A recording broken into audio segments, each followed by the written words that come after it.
Nadie escuchó el primer grito por encima del rugido de la corriente del río. Nadie excepto Clementine Shaw, una niña huérfana de 8 años, que recogía leña en la orilla descalza y sola. El grito desgarró el aire húmedo del crepúsculo como una cuchilla, atravesando el silencio crudo primitivo, empapado de pánico. Se quedó inmóvil aún con las ramitas rotas entre las manos y miró a través de la niebla que se deslizaba desde la orilla opuesta. Fue entonces cuando la vio otra niña quizá de su misma edad, forcejeando en los rápidos poco profundos, con una pierna retorcida, de forma grotesca, el cabello oscuro pegado a un rostro pálido como un fantasma. Cualquier otro niño de la frontera habría huido, corrido a casa, cerrado la puerta, rezado. Pero Clementine no tenía un hogar al que correr. La diminuta cabaña a su espalda no era más que una sombra de recuerdo donde su abuela una vez vivió, una vez murió, y la dejó atrás con nada más que silencio y sopa enfriándose. Tal vez por eso lo hizo. Tal vez el duelo había esculpido algo temerario, algo sagrado en su pequeño corazón. Sin dudarlo, se adentró en las aguas heladas. La corriente la golpeó como un animal salvaje. Le tironeó el fino vestido de algodón, le arrastró las piernas. Cayó 2 veces, se cortó la rodilla y se golpeó el codo contra una piedra. Pero los ojos de la otra niña, desbordados de terror y resignación, eran todo lo que Clementine podía ver. No se trataba de una recompensa. No se trataba de deber. Se trataba de no poder mirar a alguien morir. Otra vez. Para cuando la alcanzó, los labios de la niña estaban azules, su respiración entrecortada. Clementine rodeó su cuerpo con ambos brazos y la arrastró hacia las rocas. Allí, empapadas y temblando, 2 niñas abandonadas por todo excepto el destino, colapsaron lado a lado sobre la orilla implacable. Y en ese instante algo cambió. No la frontera entre culturas o tribus, sino la línea más profunda entre la soledad y el pertenecer, entre la impotencia y el heroísmo. Clementine no tenía a nadie. La pequeña cabaña de madera junto al rugiente río era lo único que su abuela le había dejado. 3 meses atrás, la anciana murió en silencio, y con ella se rompió el último lazo que ataba a Clementine a un mundo con calor. Con apenas 8 años, la niña se había convertido en un fantasma dentro de su propia vida, sobrevivía en silencio, rascando comida del bosque y escuchando al bosque en vez de voces. Respiraba soledad como si fuera aire, y quizás por eso, cuando vio a la otra niña ahogándose, no dudó. Ayana estaba sangrando, su pierna torcida grotescamente, su pequeño cuerpo luchando contra la corriente, sus gritos rebotando entre las rocas. Clementine no sabía quién era. No le importaba que fuera indígena. No recordaba las historias sobre salvajes y niños robados. Todo lo que vio fue a una niña muriendo y a nadie más acudiendo. Así que corrió hacia el río helado. El agua mordía su piel como cuchillas. Tiraba de su vestido empapado, la golpeaba contra las rocas cubiertas de musgo, arañaba sus piernas como manos furiosas, tratando de arrastrarla hacia atrás. 2 veces resbaló. Tragó bocanadas heladas de pánico, pero cada vez que caía, recordaba los ojos de su abuela fieros de amor durante los peores inviernos. Y ahora Clementine se había convertido en esa protectora. Ayana, golpeada, rota y perdida, miró a la niña blanca que no debería estar allí, que no debería estar ayudando. Le habían dicho que les temiera, que esperara crueldad, pero la mano que se extendía hacia ella no era cruel. Temblaba por el esfuerzo, no por la duda. La levantó cuando ella creía que se hundiría para siempre. Esto no fue solo un rescate, fue una inversión. Clementine era la más débil, una niña sin familia, sin escudo, pero en ese momento se convirtió en refugio, en la que se metió en el peligro no porque fuera fuerte, sino porque se negó a dejar que otra niña muriera sola. Y a veces la bondad nace del vacío de niños que nunca fueron protegidos y que por eso aprenden a proteger a otros con todo lo que les queda. La comida más pobre, la humanidad más rica. Nadie las vio aquella noche. Pero si alguien se hubiera parado frente a esa cabaña de madera torcida, tal vez habría alcanzado a ver un destello de luz filtrándose por las rendijas y oído la respiración entrecortada, los gemidos suaves de una niña con la pierna destrozada. Clementine, una niña que había sobrevivido al invierno comiendo raíces y migas de pan de maíz rancio, ahora acomodaba a una desconocida, una enemiga según los estándares del pueblo, sobre la única cama que quedaba en la casa. No había agua caliente, ni medicina para el dolor. Nadie que le enseñara cómo limpiar heridas o entablillar huesos. Pero las manos temblorosas de Clementine se movían con la precisión de algo más profundo que cualquier entrenamiento, algo nacido de la soledad y de una compasión desafiante. Cuando ató la férula de Ayanna con tiras de tela rasgada y un pedazo de leña, el chasquido del hueso, resonó en el silencio como un disparo. Ayanna gritó un sonido más primitivo que las palabras. Un alarido que fusionaba dolor y terror, pero no se resistió. Porque en sus ojos Clementine no era una captora. Era la última luz en un mundo oscuro. Su cena fue un pedazo seco de pan de maíz viejo y algunas bayas silvestres recogidas días atrás. Clementine lo partió todo sin dudar. Su propio estómago rugía de hambre, pero la mirada febril de Ayanna, su cuerpo tembloroso, hicieron que el hambre dejara de importar. No compartían idioma, pero cuando Ayanna se llevó la mano al pecho y luego la extendió hacia Clementine, quien imitó el gesto, algo pasó entre ellas. No fue lástima, ni obligación, sino un reconocimiento sagrado. En la noche más desolada, la bondad había sobrevivido. Esa noche, dos niñas, una indígena, una blanca, durmieron bajo el mismo techo, separadas por mundos, pero unidas por la luz del fuego. Y tal vez por primera vez en esa tierra salvaje, la línea entre enemiga y familia se desdibujó en cenizas. Antes de que la primera luz del amanecer tuviera tiempo de besar el borde del tejado desgastado de la cabaña, el suelo comenzó a temblar, no con truenos, sino con propósito. Clementine se incorporó de golpe bajo su delgada colcha, con sus pequeños oídos en tensión. No era una tormenta, no eran animales salvajes, eran cascos, muchos, rítmicos, medidos, no en pánico, sino con intención, como tambores de guerra en los huesos de la tierra. Se arrastró hasta la rendija de la pequeña ventana, el corazón latiéndole como un pájaro atrapado. Y allí estaban docenas de jinetes rodeando la cabaña, rostros pintados, ojos penetrantes, lanzas captando la luz pálida del amanecer como relámpagos silenciosos.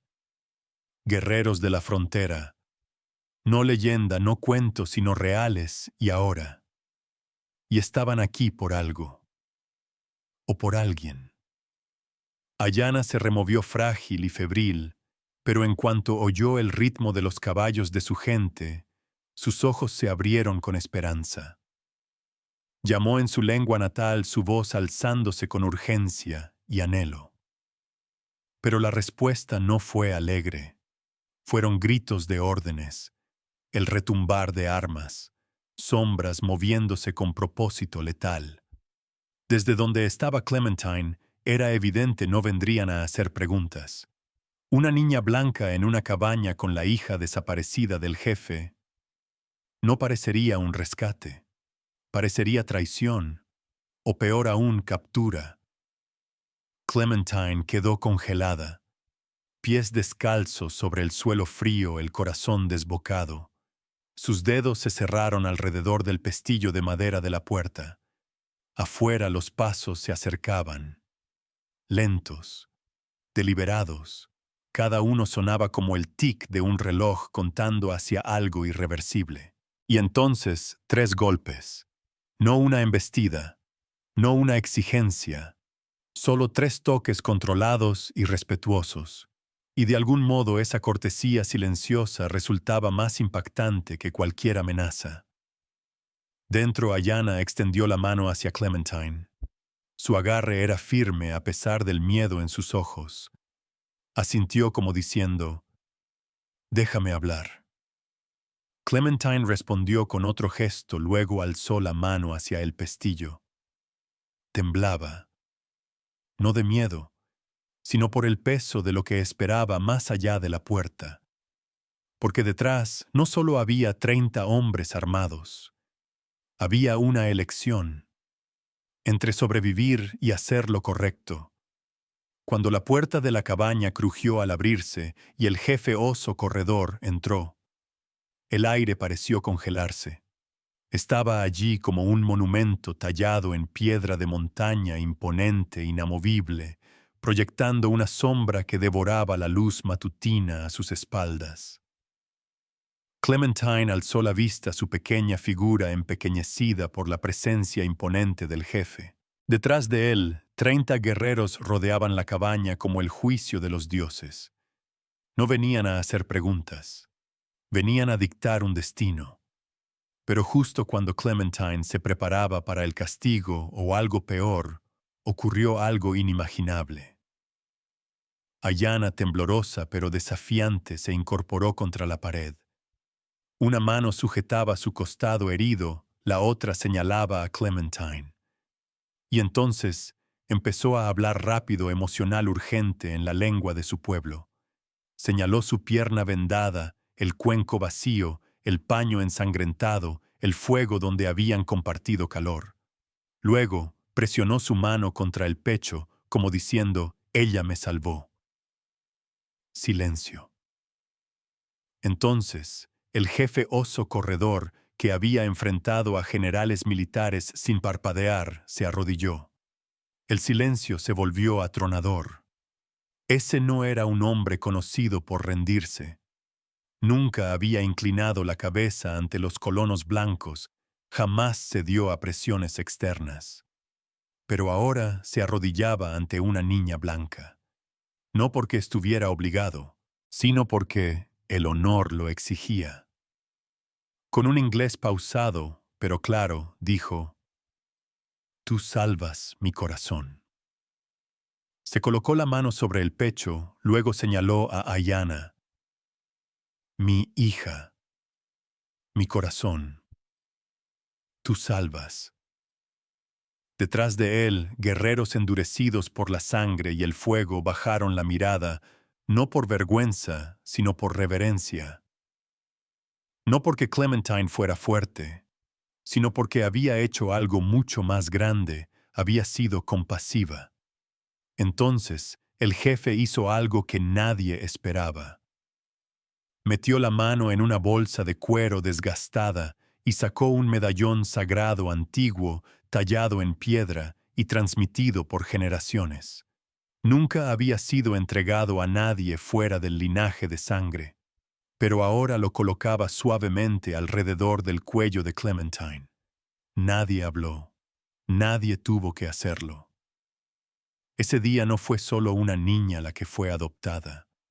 Fueron 2 mundos en guerra durante mucho tiempo los que se arrodillaron ante el poder silencioso de la compasión. Clementine no lloró, pero sus ojos se nublaron, como si todo el mundo se hubiera derretido en una corriente helada que se apretaba alrededor de su garganta. La pequeña cabaña que alguna vez fue su único refugio seguro, ahora permanecía sola en medio del desierto, observándola enfrentar una pregunta que ningún niño debería tener que responder, quedarse y enfrentar la muerte o marcharse y sobrevivir en un mundo completamente desconocido. El jefe Running Bear acababa de hablar. Los soldados estaban rastreando a Ayanna y los cascos de sus caballos ya resonaban a lo lejos como una marcha fúnebre llevada por fantasmas de la tierra. Una ráfaga gélida irrumpió por la puerta de madera, trayendo consigo el amargo aroma de la nieve. Pero el frío no venía solo del viento. Era una advertencia: ese invierno sola no sobreviviría. Miró a su alrededor. Todo hablaba de su abuela, el mantel bordado, la mesa desconchada, donde una vez compartieron tela mecedora junto al hogar donde se contaban historias. Pero ahora todo eso era memoria fosilizada.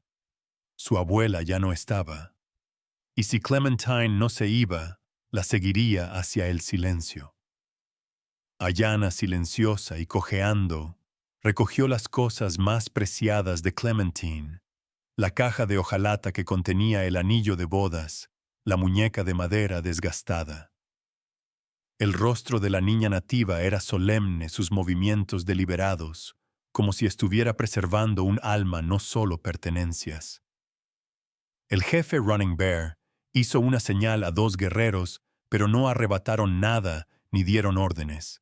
Se inclinaron ligeramente tratando cada objeto como reliquias sagradas. «Lo entendemos», dijo con suavidad, una calidez sorprendente en un hombre conocido por la guerra. «El espíritu de tu abuela vive en esto.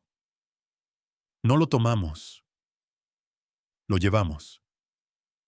Clementine permaneció inmóvil entre la memoria y la decisión. «Tengo miedo», susurró. «¿Y si no puedo aprender? ¿Y si no pertenezco?». El jefe se acercó sin armas, sin presión, solo una mano grande descansando sobre su pequeño hombro. «Ayanna no pudo cruzar el río sola», dijo con voz suave. «Tú le diste fuerza.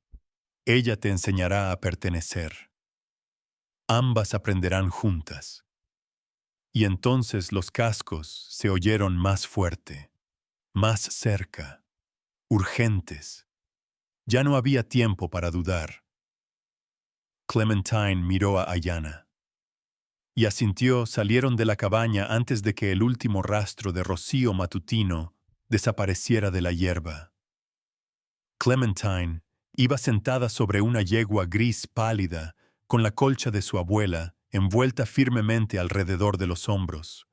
Detrás de ella, Ayanna se aferraba a pesar de su pierna herida, como si soltarla significara que su frágil mundo nuevo se desmoronaría. Cada sacudida de la silla le recordaba a Clementine lo que dejaba atrás la cocina de su abuela, que siempre olía a pan de maíz, la mecedora junto al hogar, la fotografía desvaída en la pared. Pero lo que les esperaba no era simplemente lo desconocido, era un mundo que pocos colonos blancos habían visto alguna vez. Cuando coronaron la última cresta, el valle se abrió ante ellas como un secreto reservado solo para los dignos. Tipis dispuestos en círculo, humo elevándose en paz desde los fogones, niños riendo junto al río, caballos salvajes galopando por los prados abiertos. Y entonces todo cambió. La risa cesó. Las personas se quedaron inmóviles a mitad de paso.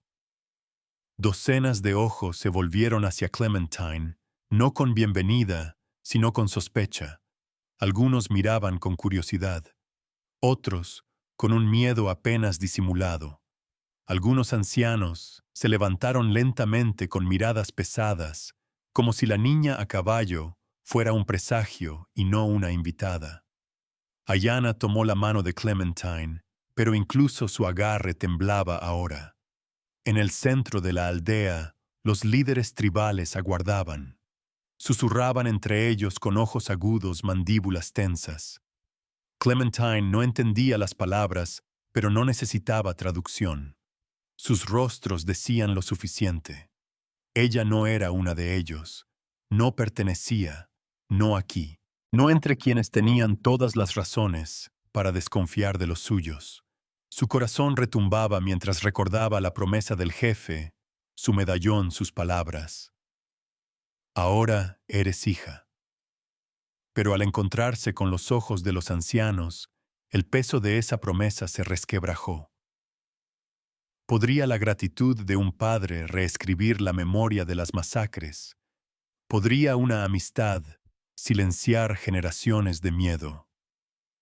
En ese momento, Clementine lo comprendió: salvar una vida había sido la parte fácil. Ganarse una era algo completamente distinto. Salieron de la cabaña antes de que desaparecieran los últimos rastros de rocío matutino sobre la hierba. Clementine iba montada sobre una yegua gris pálido con la colcha de su abuela, envuelta con fuerza alrededor de los hombros. Detrás de ella, Ayanna se aferraba con todo, y su pierna herida, como si soltarla significara que el frágil mundo nuevo que compartían se derrumbaría. Cada sacudida de la silla de montar le recordaba a Clementine lo que estaba dejando atrás, la cocina de su abuela, que siempre olía a pan de maíz, la mecedora. Junto al hogar, la fotografía descolorida en la pared. Pero lo que les esperaba no era simplemente lo desconocido, era un mundo que pocos colonos blancos habían visto alguna vez. Al coronar la última cresta, el valle se abrió ante ellas como un secreto reservado solo para los dignos. Tipis formaban un círculo con humo ascendiendo pacíficamente de las fogatas. Los niños reían junto al río. Caballos salvajes galopaban por los prados abiertos. Y entonces, todo cambió. La risa cesó. La gente se quedó inmóvil. Docenas de ojos se volvieron hacia Clementine, no con bienvenida, sino con sospecha. Algunos la miraban con curiosidad, otros con un miedo apenas disfrazado. Unos pocos ancianos se levantaron lentamente con miradas pesadas, como si la niña a caballo fuera un presagio, no una invitada. Ayanna tomó la mano de Clementine, pero incluso su agarre temblaba ahora. En el centro de la aldea los líderes tribales esperaban. Susurraban entre ellos con los ojos afilados, las mandíbulas tensas. Clementine no entendía ninguna de las palabras, pero no necesitaba traducción. Sus expresiones decían suficiente. Ella no era de ellos. No pertenecía. No aquí. No entre quienes tenían cada razón para desconfiar de los suyos. Su corazón retumbaba al recordar la promesa del jefe. Su medallón, sus palabras. Ahora eres hija. Pero al encontrarse con los ojos de los ancianos, el peso de aquella promesa comenzó a resquebrajarse. ¿Podía la gratitud de un padre reescribir la memoria de las masacres? ¿Podía la amistad silenciar generaciones de miedo? En ese momento Clementine lo comprendió: salvar una vida había sido la parte fácil. Ganarse una era algo completamente distinto.